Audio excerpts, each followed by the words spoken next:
नई सोच जगाने के लिए मंथन जरूरी है। नया कदम उठाने के लिए मंथन जरूरी है। मंथन हब जो आपको मंथन करने में मदद करे।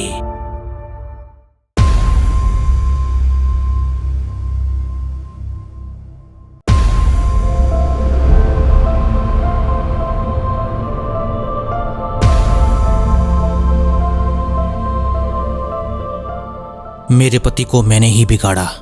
वो ऐसे नहीं थे। काश मैं ये गलती नहीं करती, आज मेरे पति वेश्यागामी नहीं होते। मेरी अल्प बुद्धि मुझ पर भारी पड़ गई। मेरा नाम विदिता है, मैं मुंबई से हूँ। मेरी शादी हुए 15 साल हो चुके हैं। शादी के बाद 6 साल तक सब कुछ सही चल रहा था। मेरे पति एक सरकारी कर्मचारी हैं। वे आध्यात्मिक व्यक्ति नहीं हैं, पर एक अच्छे व्यक्ति हैं, जिम्मेदार हैं। मेरी तरफ से कोई शिकायत नहीं है उनके लिए। उनकी कोई गलती नहीं है, सारी गलती मेरी है। कहते हैं अल्प विद्या भयंकारी, लिटिल नॉलेज इज डेंजरस। मेरी कहानी सुनकर आप कहोगे अल्प विद्या सिर्फ भयंकारी नहीं बल्कि विनाशकारी भी है। मतलब एक सुखी परिवार में दुख का पहाड़ लादने में एक छोटी सी नासमझी काफी है। दरअसल मेरी दोस्ती मेरी सोसाइटी के सिमिलर सहेलियों के साथ हुआ करती है। हम सबकी एक स्पिरिचुअल टोली हुआ करती है। इधर उधर उसके घर में इसके घर में जाकर भजन गाना पाठ करना हमारा काम था।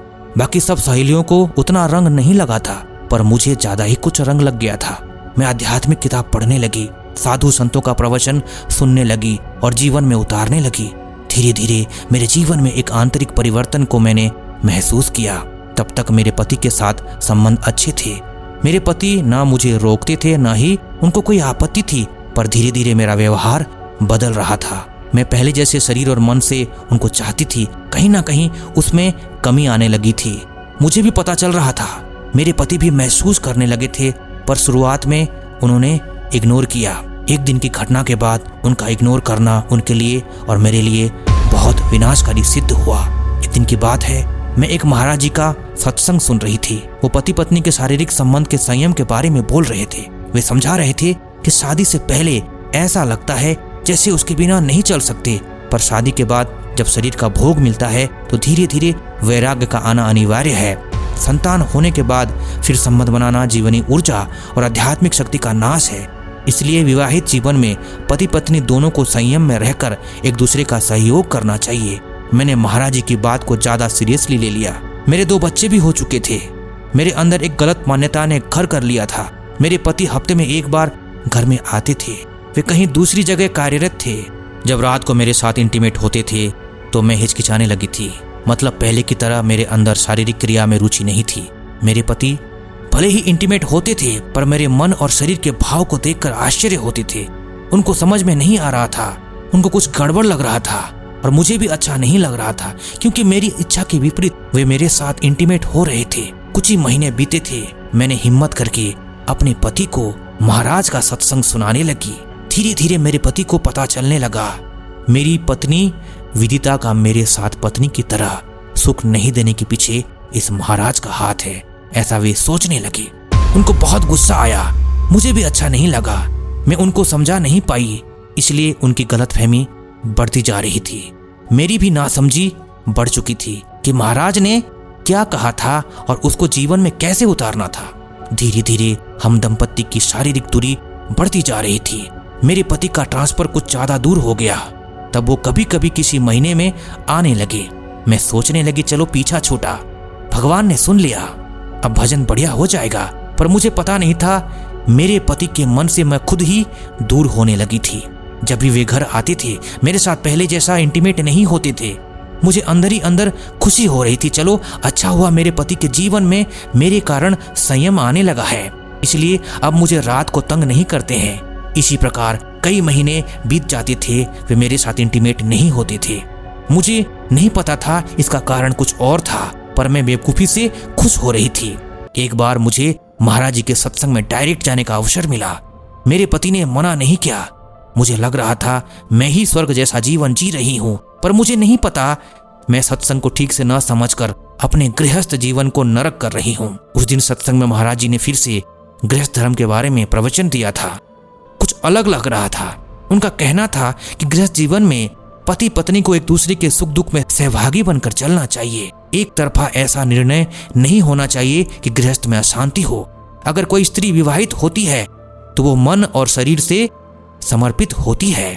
उसके कारण अगर उसका पति दुखी होता है तो ये गृहस्थ जीवन के खिलाफ है। अध्यात्म के साथ गृहस्थ जीवन का पालन करने से भी कल्याण होता है। अगर आपका पति आपकी तरह संयमी ना हो तो उसका तिरस्कार करने से परिणाम घातक हो सकता है, क्योंकि आप एक स्त्री हैं, आपकी एक पहचान है, आपको कहीं और जाना नहीं है। आपका गृहस्थ जीवन असंतुलित होगा तो आपका पति व्यभिचारी हो सकता है। इस बात को सुनकर मुझे झटका सा लगा। मैं उधर ही सोचने लगी कि कहीं मेरे पति व्यभिचारी ना बन जाएं। मैं भगवान को मन ही मन प्रार्थना करने लगी कि ऐसा नहीं होना चाहिए। मुझे महाराज जी से बात करने का अवसर मिला। मैंने अपने दिल की बात बताई कि मुझे अध्यात्म में जप में बहुत रुचि है, पर मेरे पति के साथ मेरा संबंध इसी कारण से खराब हो रहा है। मुझे क्या करना चाहिए? महाराज जी ने बताया, मैं सत्संग को समझने में गलती कर रही हूँ। गृहस्थ जीवन में पति को समर्पित होना भी संयम और एक तपस्या है। गृहस्थ जीवन में दोनों को साथ साथ चलना होता है। आपके पति अच्छे हैं तो धीरे धीरे समझ जाएंगे, पर आपको शारीरिक व्यवहार में सख्त नहीं होना है। याद रखें, आप कोई सन्यासिनी नहीं है, आप एक गृहस्थी हैं। गृहस्थी और सन्यासी दोनों के नियम अलग अलग होते हैं। इस बात को सुनकर मेरे पैरों तले जमीन खिसक गई। मुझे मेरी गलती का एहसास हो रहा था। मुझे बहुत पश्चाताप हो रहा था। मैंने महाराज जी को प्रणाम करके धन्यवाद कहा और मन ही मन यही डिसाइड किया, अब से अपने पति को कभी नाराज नहीं होने देंगे। जब मैं घर पे आई, नजारा सब कुछ बदल चुका था, जिसको जानकर मेरे सिर पे दुखों का पहाड़ टूट पड़ा।